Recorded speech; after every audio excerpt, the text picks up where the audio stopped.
My parents borrowed my life savings for emergencies, then bought my sister a house. I'm a 31-year-old man who has always been responsible with money. Since my first job at 16, I've saved diligently, putting away every extra dollar I could. By the time I was 30, I had managed to save just over $175,000, money I'd been planning to use as a down payment on a house in the city where I work. Growing up, my parents always emphasized financial responsibility, especially to me. My sister, who's 3 years younger, was never given the same lectures. She was the creative one, the free spirit who didn't need to worry about boring things like savings accounts and investment portfolios. I never resented this. We're different people with different strengths, and I genuinely believed my parents were just parenting each of us according to our personalities. Last year, my parents called me with what sounded like genuine panic in their voices. My dad explained that they were in serious financial trouble. Some investments had gone wrong, unexpected medical bills had piled up, and they were at risk of losing their house. They needed help. Specifically, they needed to borrow money to get back on their feet. We wouldn't ask if it wasn't an emergency, my mom said, her voice cracking. We're just asking for a loan. We'll pay you back with interest once we're stable again. I trusted them completely. These were the people who taught me about financial responsibility, who helped me open my first savings account, who celebrated when I got my first real job. So without hesitation, I agreed to loan them $150,000 of my savings. We kept it informal, no contract, just a verbal agreement that they'd start paying me back within a year, with 3% interest. For the first few months, everything seemed normal. They thanked me profusely whenever we spoke. My dad would mention how they were getting things in order financially. I never pushed for details because I didn't want to embarrass them, and frankly, I trusted them to handle it. Then came my sister's Instagram post that changed everything. So excited. Mom and dad helped me buy my dream house. #blessed, #first time homeowner, #dreams to come true. The photo showed my sister standing in front of a beautiful craftsman-style house, holding a set of keys, with our parents beaming beside her. I stared at my phone in disbelief. This had to be a mistake. Maybe they'd just helped with the paperwork? Maybe they'd co-signed a loan? I called my sister immediately, congratulating her while trying to sound casual as I asked for details. She was thrilled to share. Our parents had given her $145,000 for the down payment as a gift because she'd always wanted to own a home in this neighborhood. She had no idea where the money had come from, just that our parents had surprised her with it 3 weeks ago. My hands were shaking as I ended the call. I immediately tried calling my parents, but they didn't answer. I sent a text asking them to call me back urgently. Hours passed. Nothing. The next day, I drove to their house unannounced. When I pulled into their driveway, I noticed my dad's new truck, something else I hadn't known about. My mother answered the door, her smile fading quickly when she saw my expression. "Why are you here?" she asked, not inviting me in. "You know why I'm here," I said. "You took my life savings and gave it to my sister." My father appeared behind her. "Let him in," he sighed. "We should talk about this." Once inside, they didn't deny anything. They admitted they had used my money to help my sister buy a house. When I asked about the financial emergency, the medical bills, the risk of losing their home, my father waved his hand dismissively. "We knew you wouldn't just give us the money if we said it was for your sister," he explained, as if this made perfect sense. "You've always been so tight with money, even though you have plenty. Your sister needed this. She's wanted that house for years." I was speechless.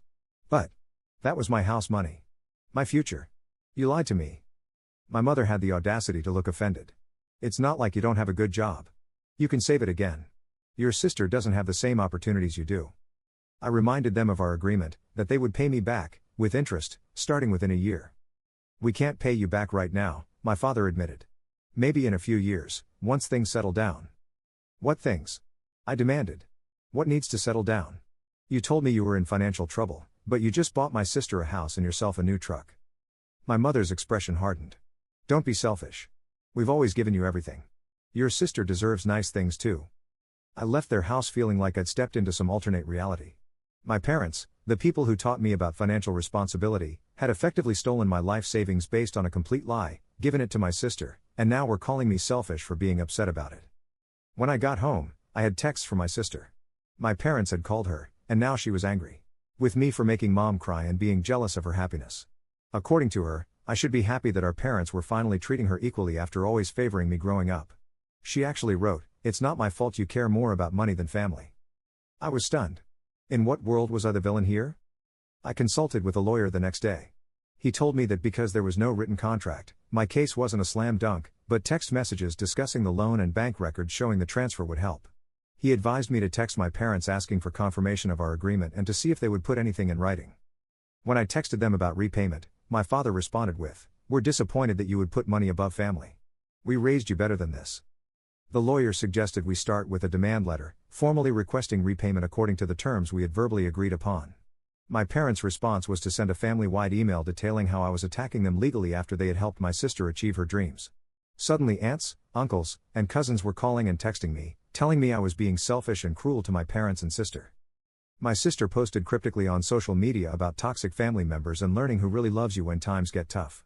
Our extended family commented with hearts and supportive messages, clearly knowing she was talking about me. I felt completely blindsided and betrayed.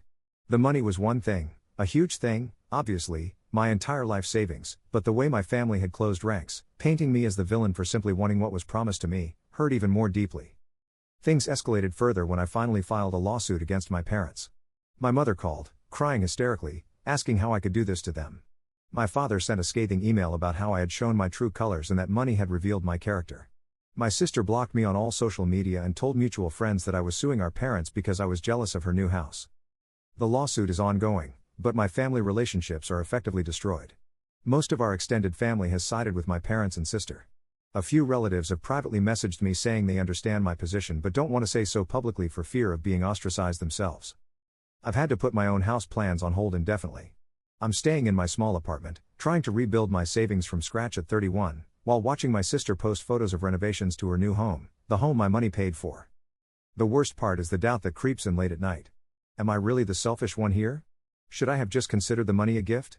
Am I putting money above family like they claim? But then I remember, they were the ones who put money above family when they lied to me and took my life savings under false pretenses. They were the ones who decided my sister's desire for a specific house was more important than my financial security and trust. I never thought I'd be in this position. I always believed family looked out for each other, that my parents wanted what was best for both their children. Now I realize they only wanted what was best for my sister, and I was just the convenient ATM to make it happen.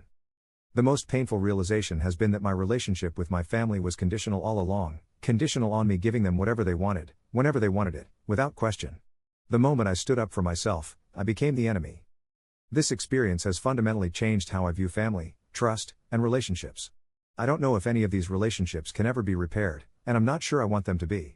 How do you forgive someone who not only stole from you but then vilified you for wanting your money back? After the initial shock wore off, I started documenting everything. I gathered bank statements showing the transfer, saved text messages discussing the loan, and even found old emails where I had mentioned my house savings plan to my parents. My lawyer says this helps build my case, even without a formal contract. A few weeks ago, I ran into my sister's best friend at the grocery store. She was initially cold, having obviously heard my sister's version of events. But as we talked, her demeanor changed.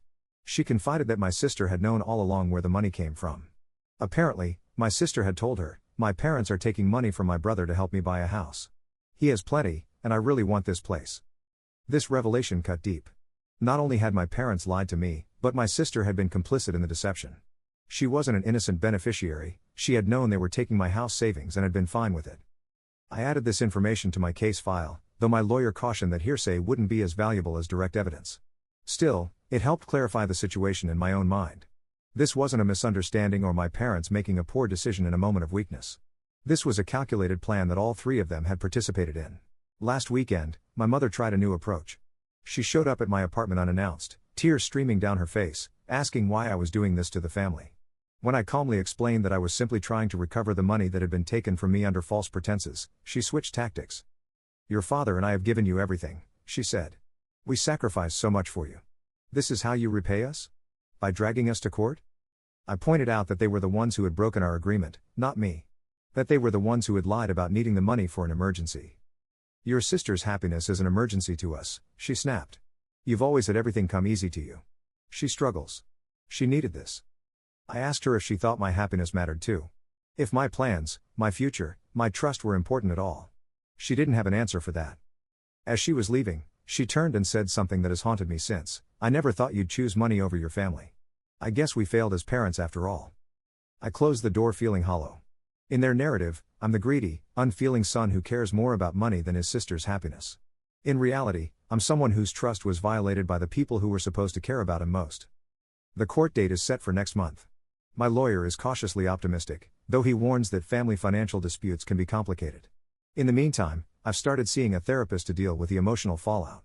She's helping me see that this isn't my fault, that my feelings of betrayal and anger are valid, and that setting boundaries doesn't make me a bad person.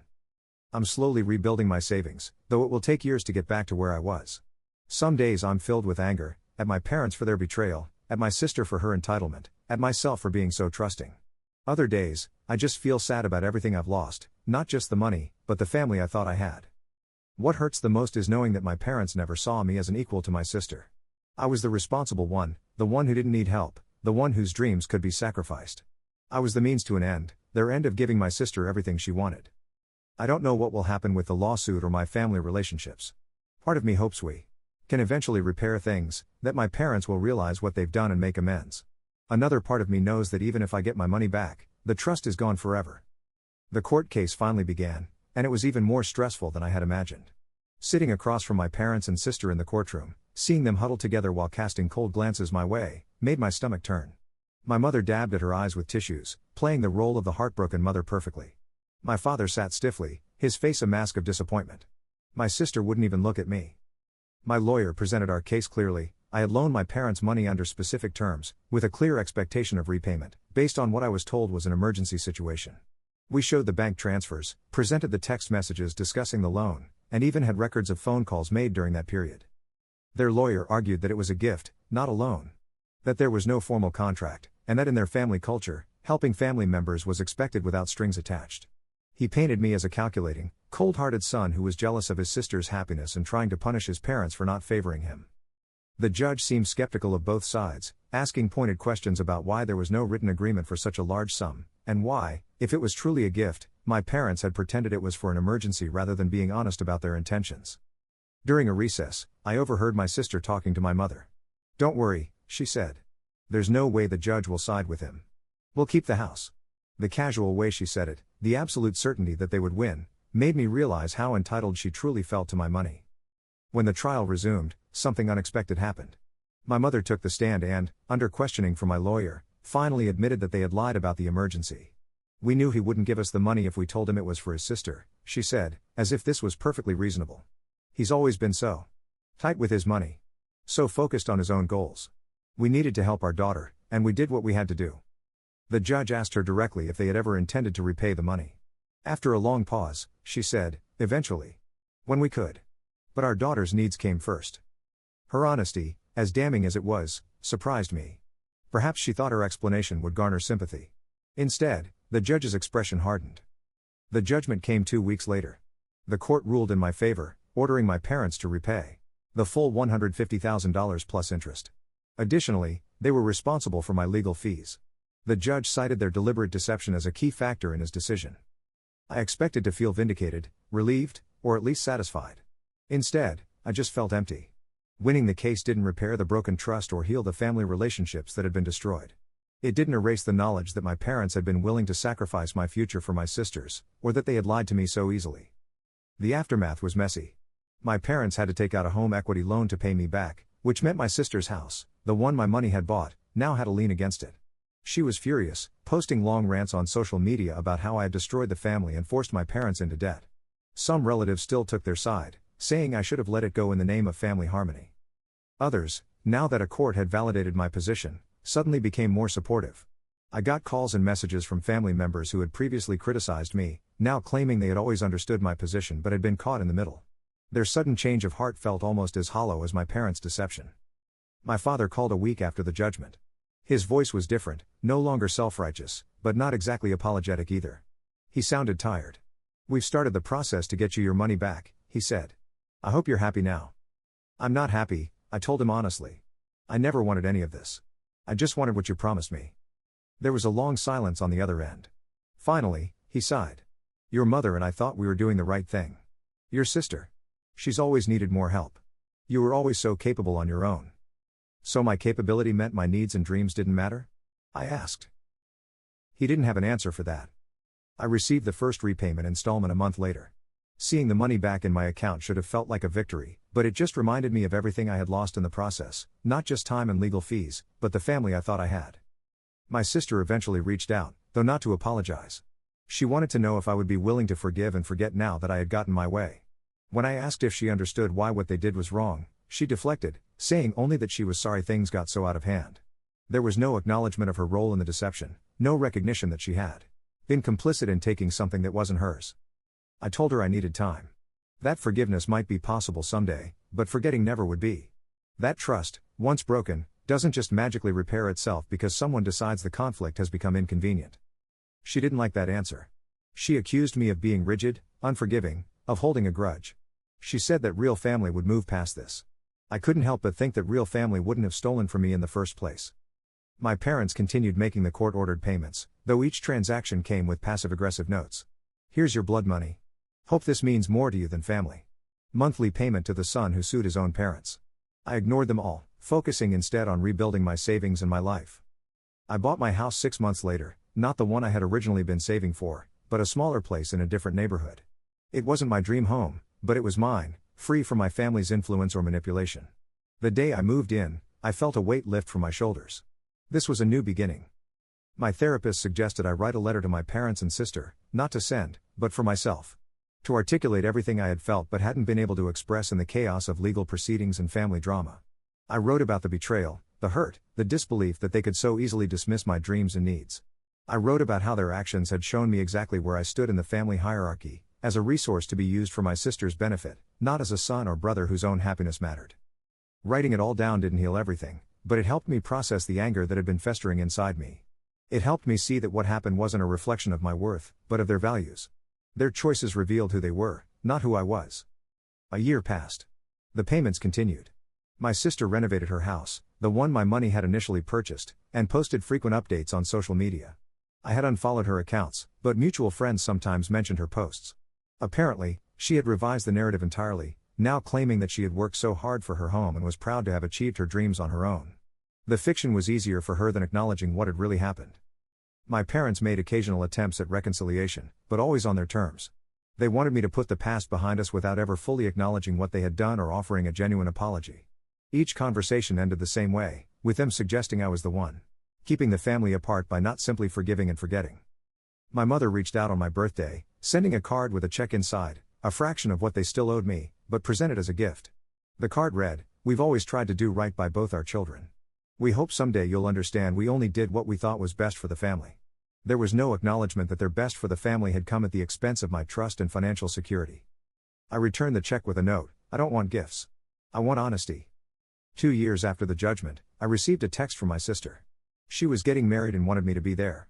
"It's time to move past all this," she wrote. "Family is family." There was no mention of her role in taking my money, no acknowledgement of how she had benefited from their deception. In her mind, I was the one creating the problem by not simply letting it go. I declined the invitation.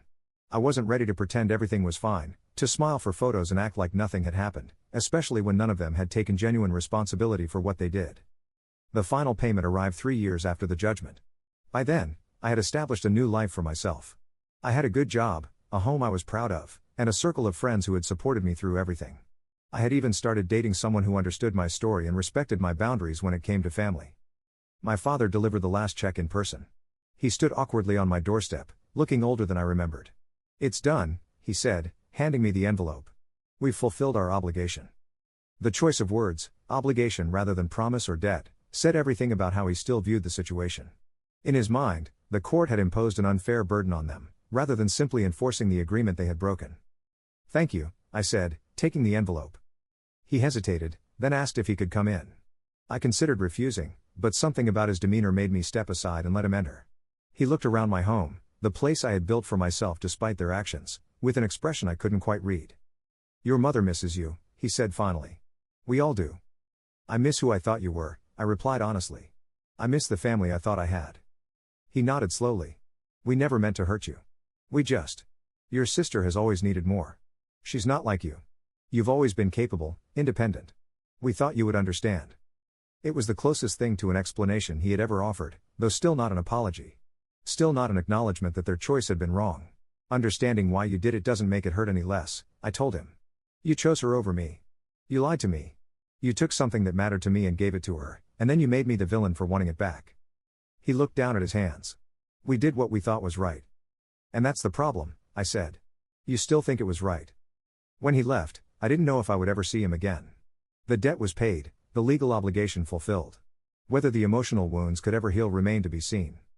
Later that night, I looked at the final check, the last piece of a painful chapter in my life. I considered framing it as a reminder of what I had overcome, but decided against it. Instead, I deposited it the next day and closed that account, opening a new one that had no connection to this painful history. Sometimes I wonder what would have happened if they had simply been honest from the start. If they had told me they wanted to help my sister buy a house and asked if I would be willing to contribute. Would I have said yes? Perhaps not the full amount, but something. The deception hurt far more than the request would have. 3 more years have passed. I'm married now, with a child on the way. My parents know only because mutual friends have told them. My sister is divorced, living in the house that caused so much division. According to what I've heard, she struggled to maintain it alone after her marriage ended. My mother reached out when she heard about my wife's pregnancy. Her message was cautious, tentative. I would like to know my grandchild, she wrote. I know we can't change the past, but perhaps we can find a way forward. I haven't decided yet what to do. The hurt hasn't disappeared, but it has dulled with time. My wife says the choice is mine, but gently points out that forgiveness doesn't mean forgetting or putting myself in a position to be hurt again. It means accepting what happened and deciding what kind of relationship, if any, I want going forward. What I know for certain is this: I will never allow my child to be caught in the same dynamic that damaged my family. I won't play favorites or dismiss their dreams. I won't teach them that their value lies in what they can provide for others, or that family means sacrificing their own needs and happiness for someone else's. I may eventually allow my parents and sister back into my life in some limited capacity. But it will be with clear boundaries and with the understanding that trust, once broken, must be rebuilt slowly, through consistent actions rather than convenient words. The money is back in my account, but some things can never be fully repaid. The trust I once had in my family. The belief that they would always have my best interests at heart. The assumption that family meant unconditional love and support, not conditional based on compliance. Those things are gone forever.